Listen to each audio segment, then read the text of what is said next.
All right. I'm Tonda. I made blueprints, and today we're going to be checking out. I believe this is a Bequest percent, which is what the community has named sort of the standard speed run of blueprints, starting on a new game file and going all the way to finding room 46, which is the end of the game and the objective that your great uncle has set out for you. So I guess they're getting right into it, and they've picked a closet going up front. It's so interesting. I have not seen this. I've kind of avoided seeing all speedruns to try to not get spoiled on any strategy or stuff. But we're gonna see a lot of strategic decision making done very fast. And I'm noticing right away you've kind of noticed two dead ends going north. I think a lot of players might find that an interesting strategy, but the more you play blueprints, and we did quite a bit of sort of theory crafting and internal speedrunning internally, and so seeing three dead ends now: storeroom, nursery, and closet, I believe, right off the bat. Yeah, it was a closet there. Does not surprise. It was a guest bedroom, not a storeroom. Yeah, that doesn't surprise me at all, because you typically find that you want to draft the dead ends early so that they don't show up later on in the pool. And here we're seeing some very quick math. I'm curious if they have memorized these, or if they're actually doing mental math pretty quick. It's not too bad on day one, so I'm guessing they're I'm guessing they can do it even if they haven't memorized, but likely have memorized. So they passed up on Secret Passage, which was the fourth dead end, haha. And they're going right for Parlor to accumulate some more gems. This is a very risky run. I'm sure this is a reset heavy strategy. Internally, we actually, when we were testing out speedruns, we would normally race. The producer Axel Haviko and I would race against each other. My personal PB is like 30 minutes, like just over 30 minutes, maybe like 34 minutes. So yeah, seeing even the previous best here at 14 minutes is crazy. I'm really curious to see what this will end up clocking in at. Weight room, not afraid of steps at all. Once again, I love seeing all this stuff, because this is everything that new players are scared of: drafting dead ends and red rooms. I mean, red rooms are just strategically much better than people think, because there's always ways to sort of navigate around their dead sides, and they are free rooms that do not cost gems, that also, have a lot of doors. So it's a really easy way to open up your expansions. I think that weight room is probably, in a speedrun context, much better than like an archives that's going to like limit your choices. And once again, we see, gymnasium picked over the other two, kind of fitting in that thing, really treating steps as a expendable resource, right? You beat the game on one step or 100 steps, it's really the same to the game. So as long as you can keep your steps above one, then this is a resource. And we might see some he just drafted a dining room and a kitchen, so gosh, there's so many interesting choices at the doors, and going so fast, I'm barely even covering most of them. But I think drafting the dining room and the kitchen is kind of a sign. Like, we're on rank 7, so he's very, he's like only one draft up on this gym. I guess this is on rank 8. Okay, so he had dipped back down past the kitchen to rank 7. So yeah, I'm surprised. I wonder why he didn't eat it right away, right when he drafted it. But that could have just been a time save, because wow, he could have known which direction the camera was going to rotate after you eat the dining room, and so he wanted to make sure he was on the right side of the table when eating, because the camera, after you eat, the camera always sets you on one side of the table. So that might have been some of the reasoning.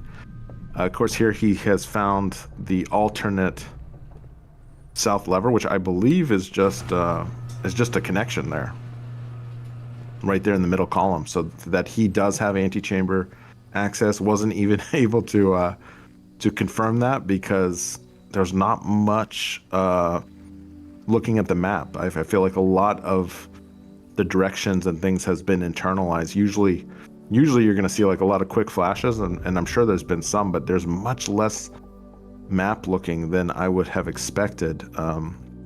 Because of course you can't, when you're looking at your map, you're not walking. So I guess every single time you check your map, you're gonna be losing some forward momentum here. So he's using the power hammer that he constructed in the workshop that, you know, I think I was talking during. I did notice it happening, but did not comment on it. So one of the interesting things about Blueprints is there's a lot of different routes to beat the game, and I think that when people are doing, you know, speed runs, or let's say even the internal, you know, trophy challenges like the day one challenge, you really want to familiarize yourself with all the various ways that you can sort of access the and I don't even know what's going on here. Is it some sort of skip?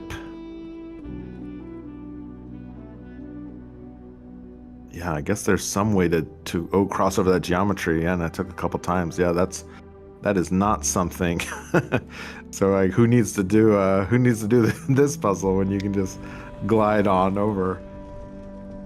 It's so funny because like we knew that might have been possible, and as your run speed actually decreases as you go up on those as a means to make it what we thought would be impossible to just totally bypass by gaining a lot of speed and just sort of like, you know, physics gliding across, but did not look like that ended up stopping them. You know, you might as well, you can't fight against the speedrunners. They are going to find a way. It's like water running downhill, you know. It's like you can put a brick in front of it, but it is going to find the shortest path regardless over time. So yeah, so they just accessed the basement, but they did not move the minecart, and they have accumulated some dice. So this means, I think regardless, he's going to go for a tomb here. And he has enough dice to ensure. And I don't even think he needs the dice inside. I have no idea how this is 7 minutes and 30 seconds, because I feel like watching this, like this feels like this feels like my 30-minute run. Like this doesn't feel like anything's doing things, but it just must be so optimized that I just can't believe that you drafted to the 9th rank, went down to the basement, moved that, didn't even move the cart, just accessed it. I guess he rotated it. He did the rotation, so he doesn't even need to move the cart at all. Yeah, see, I was thinking he would have to move the cart and then come back here. But yeah, no, he just sets up the rotation. I guess that's the advantage of doing it all in one day. Probably obvious to day one players, but I think I'm always just like, do the tomb first and move the cart and then try to access through the basement. That's likely slower. Yeah, so he doesn't even have to move the cart. And entering it into the underground here. So yeah, incredible precise decisions early on, drafting those dead ends, getting up in there, really not being afraid. You know, we're down to 14 steps. I think most people here would be really scared. That was with, you know, with a dinner too, and no gold for the kitchen. So I think he might have made that kitchen in hope that, you know, maybe some incidental gold would get picked up, because as you can see, this is going to be incredibly tight.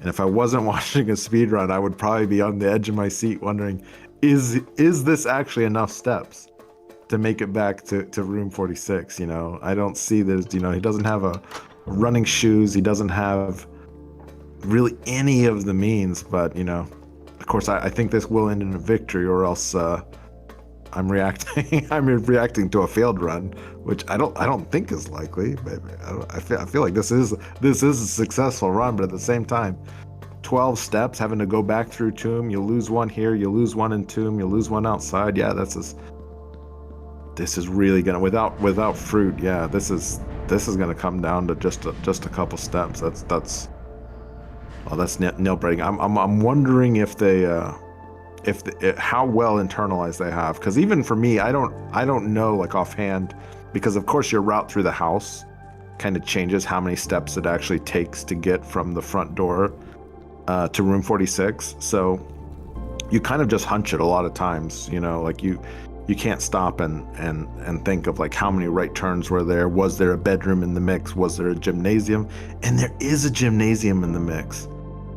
Yeah, I just can't imagine this getting to room 46 without finding like, you know, a piece of fruit. Okay, I am on the edge of my seat now.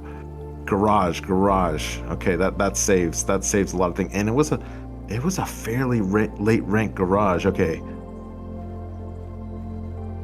Yeah, once again, you know, I'm looking at the previous pick and I did not even see this rank 6 garage. So yeah, that kind of explains it. Still has to go through the gymnasium that has the lights turned out for the utility when he powered up the garage. Man, there was a lot I missed in that early game, man. That went quick. 11 minutes, 5 seconds.